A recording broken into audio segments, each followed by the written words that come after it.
Unlocking Your World of Creativity with best-selling author and brand innovator Mark Stinson. Mark introduces you to some of the world's leading creative talent, from publishing, film, music, restaurants, medical research, and more. You'll discover how to tap into your most original thinking, how to organize your ideas, and most of all, how to make the connections and create the opportunities to launch your creative work. Unlocking Your World of Creativity. Welcome back, friends, to our podcast, Unlocking Your World of Creativity.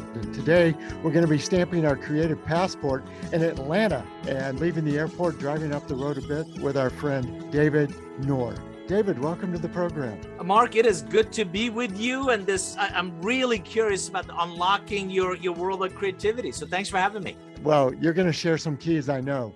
Dave is author, business coach, and advisor to so many people. And David wrote The Curve Benders, which we're really going to talk about the reinvention of work, but also a couple of other great books, Co-Create and Relationship Economics. I love the clash of those two words, and I know we're going to get into that a bit more. David, as we start our conversation, this idea of reinventing work is on the front of people's minds right now. I mean, it's just not going to be the same world, is it? It really isn't. And Mark, I share with a lot of friends that I'm bullish on the trends this global pandemic has accelerated, and I'm bearish on the trends it's trying to change. So let me give you an example. What does that mean? If you think about working from home, or as a matter of fact, I should call it WFX, because working has now become from anywhere and everywhere, and X marks the spot, right? Many of us, I've been working from home for 20 years. So that really wasn't a big deal to me. But organizations that had people come in each and every day in an office building were in many ways paralyzed, because now all these people suddenly had to go work from home. And what we figured out was, in a fascinating way, this grand experiment actually worked. And not only people worked more, which is, again, makes you concerned about sustainability of it, but they were more in their element, particularly knowledge workers, right? If you're manufacturing, people have got to come in an assembly line and all that kind of stuff. But as knowledge workers, we got really good. And by the way, if I want to go for a lunchtime walk with my wife, or if I want to have my dogs on my feet, or if I want to go get it, a client of mine did this, bought an RV, drove from Southern California to Maine with his entire family, because he was working from home, his wife's working from home, kids are learning from home. Like, if that's the case, I could be anywhere. Then take the home with you. And by the way, they're selling the house in Southern California now, because they're like, if we're going to do this, why not see this amazing country of ours, right? So that's an example of a trend that the pandemic accelerated. And you're exactly right. It is redefined for the astute leaders. It is redefining, reimagining, reinventing in some ways what it means to work. So several of my clients are now piloting 4-day work weeks. And that's not about shoving, 5 days into 4. It's about, let's re-examine. Let's really think about why we're doing this. Other clients are not renewing their corporate office spaces, because we figured out last 18 months that we don't need as much. And the ones we have, we're going to use as hoteling space, but they're standing up pods. What they figured out was, employees moved to different places. As a matter of fact, 22 million people changed counties last year. That's about 2 million more than average. And a lot of them have reconnected, maybe with their roots in the Midwest, or they've reconnected with, if I'm going to get paid to work from anywhere, why do I need to live in a high rent district, right? And I'm going to go do some other things. So that's an example of evolution of work that I'm very much bullish on. Bearish on trends the pandemic is trying to change, which is we're never going to meet in person again. I don't believe that. And as interesting as technology is getting every day, it still doesn't replace you and I meeting in person. Right. And shaking hands and looking each other eye. And so what I fear is what I call the dinosaur leadership, that is still thinking we're going to go back to anything. And they're not going to learn from this pandemic the incredible lessons that it's taught all of us. Well, and it's great that you kind of this clash of the technology and the person to person. I mean, clearly you've worked with companies and executives from technology companies like Cisco and HP and IBM and so forth, but also think about entertainment at Disney or hospitality at Marriott. They depend on the face-to-face, and yet still they're going to be reinventing as well, right? I believe so. And again, for your audience, they may or may not know this, but the current org structure that many of us work within, its origins come from World War I. Command and control is a military term. So those boxes that we shove people in, or the packages that we shove talent into, is clearly antiquated. And I don't know about you, I'm not using a whole lot of other things from World War I in my life. Not a lot. So I cringe when I hear people say, we're going to do an annual strategic planning, because strategy is not a calendar driven anything.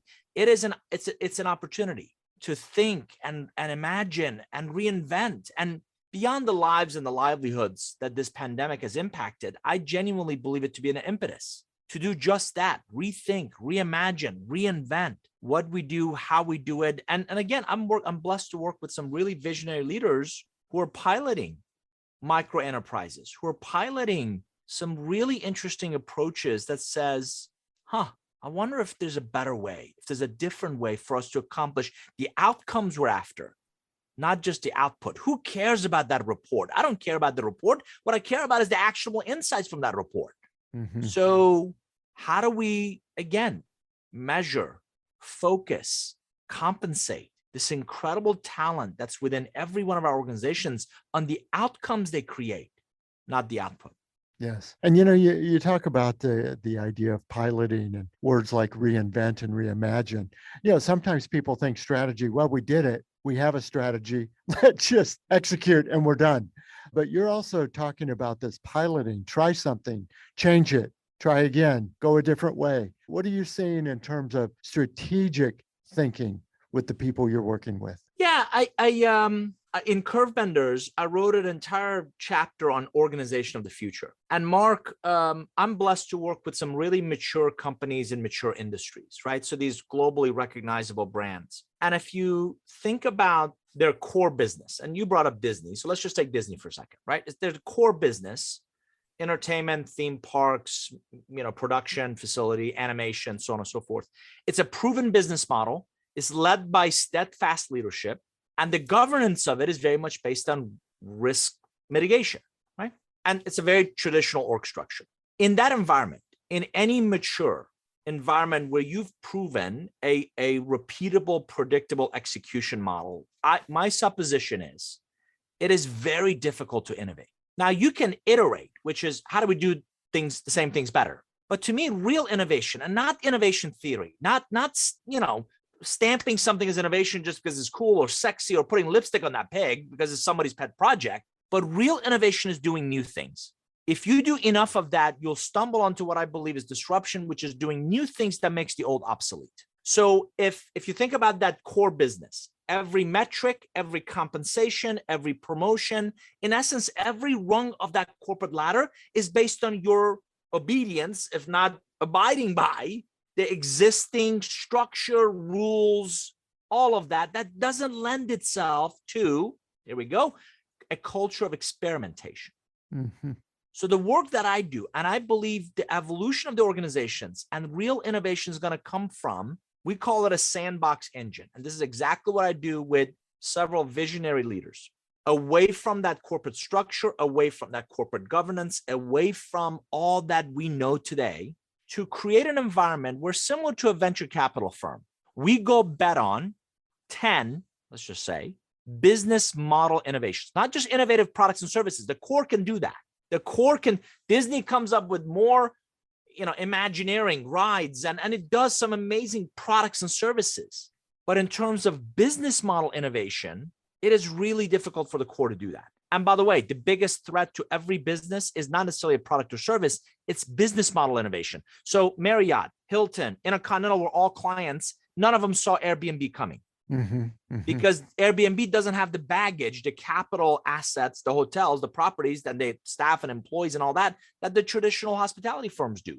So business model innovation, really difficult to get right. None of us have a crystal ball. None of us know which ones are going to succeed. So the only way to do it is make 10 bets, knowing that 8 will go nowhere. But Mark, the 2 that hit are going to be, in essence, the future of the core business. And that's what I'm seeing. That's what I get excited about. And full disclosure for you and your audience, I don't need 50 clients. Mm-hmm. I want to work with 5.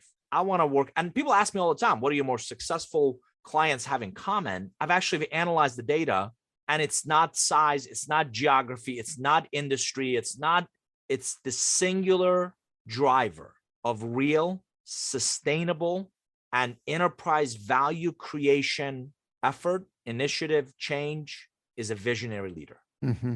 It's that single individual who's not going to spend a lot of cycles defending the status quo. They're going to challenge it. And they're always asking, is there a better way? And they're willing to bring what I call the 3 C's to their innovation efforts. And I guess when you think about the embodiment of those leaders, I dial the tape back to your relationship economics book and how you connect with those leaders and how the leaders connect with the right people to execute their vision. You're exactly right. And the reason I say that visionary leader makes all the difference in the world is the visionary leaders I've been blessed to know, Mark, they have this knack for identifying and recruiting unbelievable talent. Mm-hmm. And they become crystal clear on their vision, on where they're going and how they're going to get there. They don't have all the answers, but at least they have this nebulous version of the future they want to go pursue. And then would you believe they get out of the way? They go find amazing people and they're like, okay, here's where, and I'm reminded of, it was the lunar landing's 50th anniversary recently. Mm-hmm. And they interviewed one of the astronauts, and his comment was JFK's vision of we're going to put a man on the moon in the next 10 years. The brevity, the clarity, the succinctness of that vision became a rallying cry. He didn't beat people over the head with a 178-page PowerPoint slide. He didn't need graphs and charts from the finance department. He didn't know and didn't have a clue into all the obstacles that were going to be in the way. But every leader I coach, I tell them people cannot follow you if they don't know where the ship is headed. So a crystal clear vision of here's where we're going. Here's what I believe it's going to take to get us there. I may not know the exact path, but here's what it's going to take. Now, how do I go really surround myself with amazing people that are going to not just get us there, accelerate our ability to get there? Mm-hmm. And you've really painted this alternative universe picture of JFK with a PowerPoint slide. I won't be able to get that out of my mind. I'm still baffled by leaders or organizations who measure the value of their ideas by its weight. Mm-hmm. Right. So, 40 page PowerPoint can't be really that good of an idea. You need 178 pages. The more, the better. And by the way, I want to take you through in the next 30 minutes. Mm-hmm. And it's like, you lose me at hello. And I don't know when we decided to just unnecessarily overcomplicate our businesses and our industries and our companies. And I'm not taking anything away from the complexity that's in some of them. Sure. But if you cannot articulate, here's where we're going, here's how we're going to get there, here's what I believe it's going to take. What did Mark Twain said? If I had more time, I'd write a shorter letter. Yes, exactly. Right. So that the enormous value in that brevity becomes refreshing when you hear it, when you see it. A friend of mine calls brilliance something so obvious that's right in front of us that nobody's thought of before.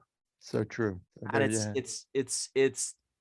a leader's ability to simplify and clarify that makes them believable and want to create an environment where people will do more than just show up and collect a paycheck. They'll go through walls to put a man on the moon within 10 years. Yes, exactly. Well, David, I'm also interested in your own creative journey, your own path to get where you are today. Born in Iran, then moved to the States and built businesses and built your practice and built a family. I'd love to hear that story. Yeah, I'm the poster child for the American dream.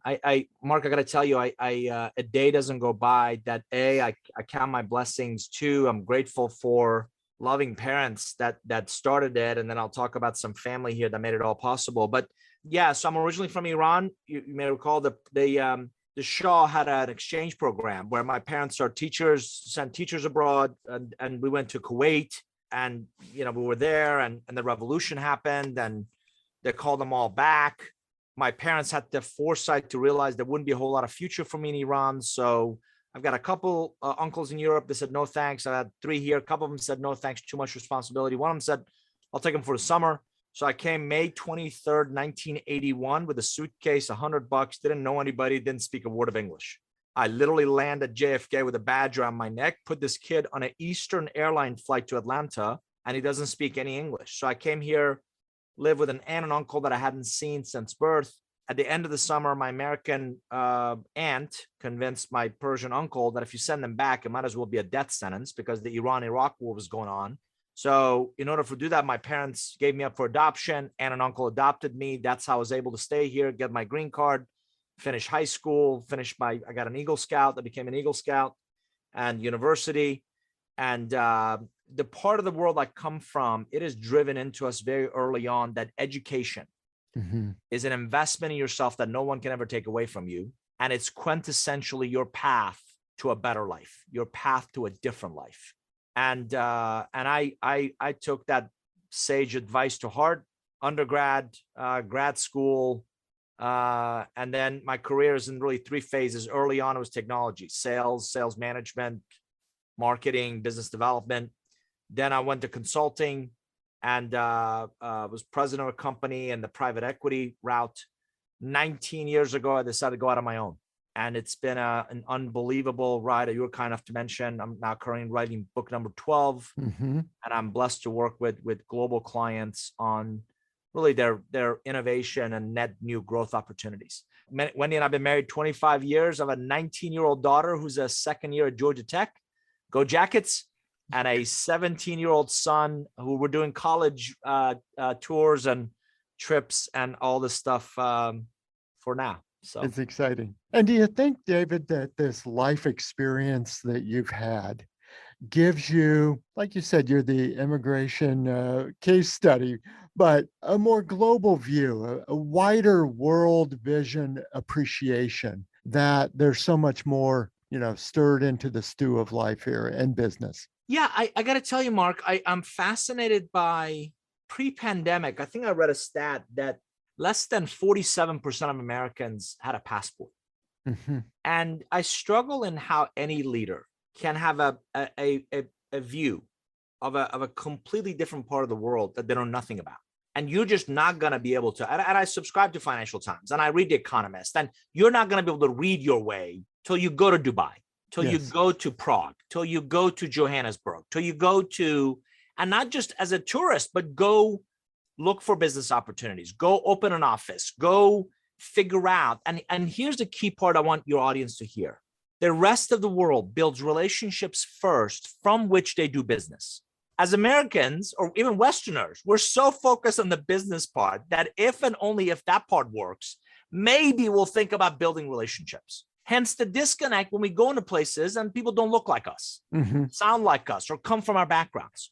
So if you genuinely want to elevate your brand as a leader, if you genuinely want to show up as a more empathetic leader, as a more compassionate leader, as a leader who listens louder, as I like to say, you've got to get out of the mahogany row and get into the mailroom.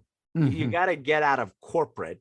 You got to get out of that really comfortable home office and go experience the texture of the rest of the world and the cultures of the rest of the world. And understand that in China, it's never about the meal. It's about a chance to get to know your genealogy and your background and why are you passionate about what you do. And all of that matters a heck of a lot more than any product or service. Yes. And in the Middle East, bin, like bin Laden, really bad example, but bin means the literal translation is son of. So your genealogy matters a heck of a lot more than any product or service. And the biggest mistake most Americans and our Western organizations make is they think they can parachute in that part of the world that's been doing business the same way for millennials. So if you don't have that context, you're going to walk in like a bull in a china shop. You're going to forget cultural assimilation. You're going to offend people. And I distinctly remember my daughter I think she was like 5 years old. First time we took her to London. It's like, "Ooh, Daddy, look, they drive on the wrong side of the road." I'm like, "No, honey, they drive on the other side of the road." Right. Just the word wrong gives it a whole different context. Because that's all she knew. That was her only lens. So do you believe others are doing things wrongly, or do you believe they do it very differently than we do? And I think as increasingly more businesses become global, as increasingly more businesses look at this current supply chain woes. Right? I've got clients with cargo sitting on ships at docks that they can't unload because there's no labor. I got clients that are air shipping industrial equipment because they can't get it here fast enough. you become dramatically more empathetic, more compassionate, more understanding with that broader worldview, not just at work, but also the way we live, the way we play, the way we give to others. I've hosted last story, I promise. I've hosted No, don't say that. so I've hosted interns from Hong Kong for 5 years. And Mark, I got to tell you, we don't live in a massive home, but to them, they come to our home and they're like, "Oh my God, you live in a mansion." I'm like, "It's a 4-bedroom, 5-bedroom house." But yet, comparatively, in Hong Kong, you live in a 1-bedroom apartment, and 6 people live in that place. And so by understanding their lens, their perspective, and I didn't bring him here to fetch coffee. Yes. And you wouldn't believe the work ethic. You wouldn't believe that they were here 6, 7 in the morning. And they left 5, 6 at nights, and they just the commitment and the work ethic, and you never had to ask them to do something twice, and the initiative they took. And now I'm wondering, oh my Lord, they're graduating more honor students than we're graduating students. And how will we remain relevant and competitive if that's what we're competing with? Well, I'm thinking about the themes in your book, Curve Benders. This is almost one of those ways to bend the curve, isn't it? To take well, you were talking about not only the empathy and understanding of the worldview, but maybe having more creative options. That if you can't ship it, you can't fly it. Well, what are they doing in Germany? What are they doing in Brazil? What are they doing in, China? You bring up a great point. One of my assertions, Mark, for the last 2 decades has been beyond your academic foundation, beyond your professional pedigree, your biggest asset is actually your portfolio of relationships. And one of the most underutilized, one of the least accessed value elements of your relationship is something I call leveraging relationships as signal scouts. So if you build relationships across the value chain and across geographies, they can identify faint market signals that they bring back to you. And you get 1 data point. You're thinking, "Oh, that's interesting." You get 2, there's a line. You get 3, there's a trend. And you're exactly right. At the onset of this pandemic, one of the things that I did was I made a list of my top 100 business relationships. Some clients, some prospects, colleagues, thought leaders. And I literally went down the list and I started calling them. And for your younger listeners, telephone is this antiquated device where you actually hit numbers and people pick up. And so, right. And I didn't sell them anything. It was just, "How you doing? And what are you doing? And what are you seeing? And what are you struggling with? And what are you excited about? And how are you guys dealing with people not coming into an office every day? And how are you communicating or keeping everybody on the same page?" And you hear about daily huddles, and you hear about these now collaboration tools, and organizations that were not video cultures suddenly became GoToMeeting and Teams and Zoom experts. And so those relationships became an incredible sources of insights about what was happening, not in Atlanta where I live and I can see but exactly right, in Berlin and in Dubai and in Midwest. And here's a client in Huntsville who's struggling with something that a client in Kentucky could solve. And I became what I believe in deeply, which is a purveyor of relationships. And I started to connect seekers and solvers. This guy needs PPEs. This guy's got some extras. Let's get them together. Let's get them. She's laying off talent. She needs talent. I wonder if the 2 of them could talk to each other. And not for a transactional purpose, but as you were kind enough to mention, exactly what I've captured in my books over the years, relationships as the connective tissue to accelerate our ability to get things done. Oh, very cool. Well, you mentioned you're working on your next one. So you've moved from relationships to co-creation and curve bending. What's on the horizon for you, David? Oddly enough, I have about 7, 8 different books in my head in various stages. And you and your audience will be delighted to hear I'm not writing Harry Potter, right? So I'm never going to get wealthy writing books. And at some point you're like, why am I doing this? Like, it's like somebody hits you with a 2x4 and you're like, whack, thank you, may I have another. Yes. Right. It's just, Did you wake up from the dream where they were lined up around the block to pick up the book? I feel like I need professional help. Let's just leave it at that. Right. But I love doing it. And my grandfather published 25 books. And I feel like in some ways I've got big shoes to fill. But so books for me take about 4 years roughly to percolate, to research. I have 6 grad students that do a lot of social science research for me. I interview typically a lot of executives, and I capture when I see, as I mentioned, you see a point, you're like, well, that's interesting. 2 become a line, 3 become a trend. When I see very different size, geography, industry clients struggle with very similar issues, the light bulb goes off, typically in forms of questions.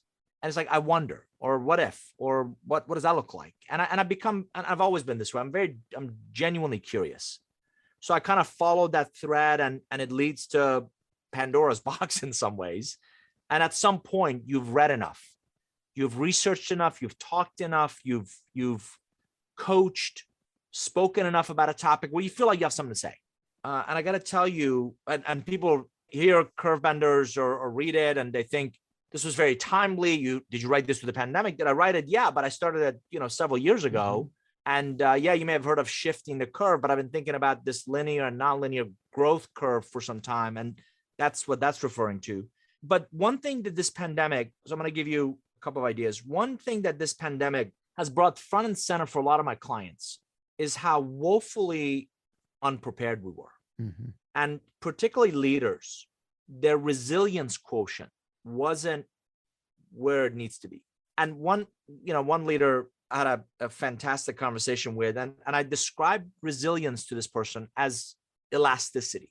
So ideal if you prepare well in advance, you embrace the difficulties, the challenges, embrace the suck, excuse the expression, but as you go through it, it accelerates your path through it, and you're dramatically stronger because of it on the other side.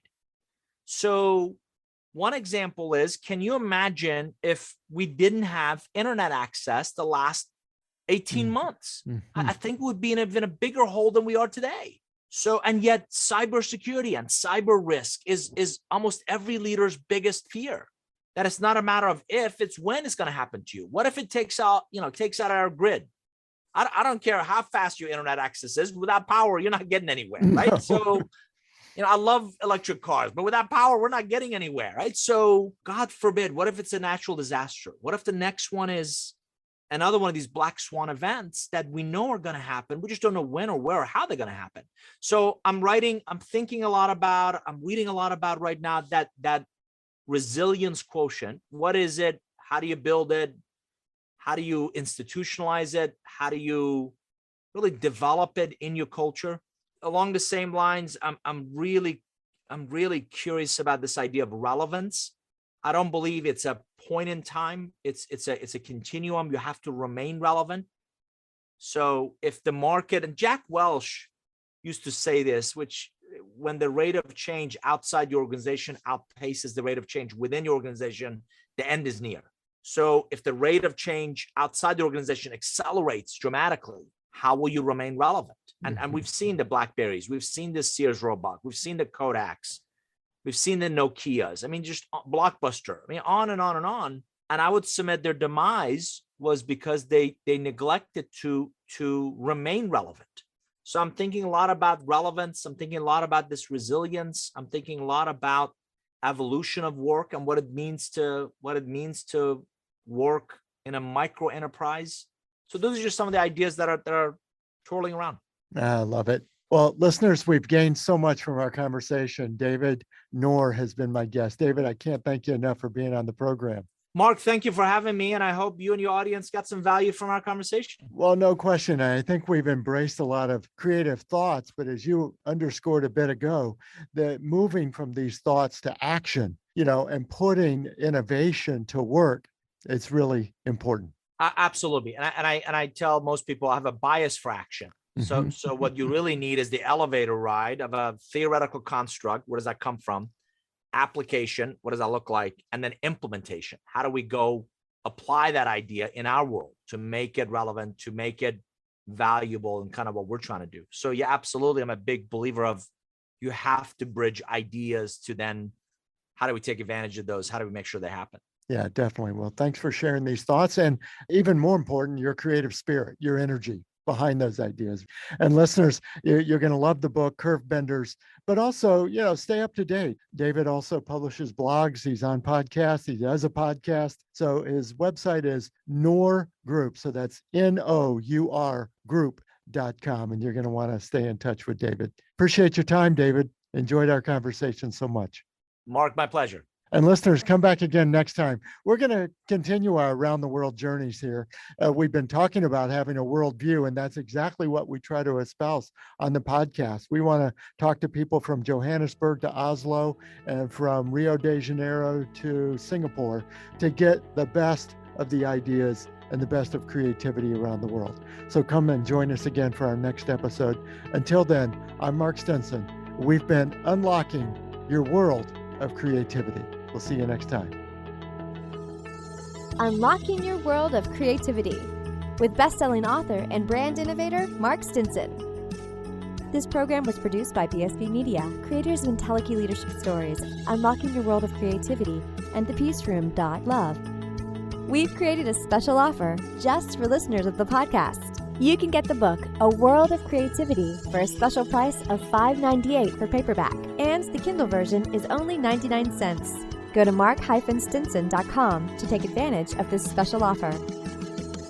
Our podcast is supported by Adobe and the Adobe Creative Cloud, the world's best creative app and services, so you can make almost anything you can imagine wherever you're inspired. We use Adobe to help make this podcast, using Audition, Premiere Rush, InDesign, and more. So join the creative community with the Adobe Creative Cloud, and let's make something better, unlocking your world of creativity.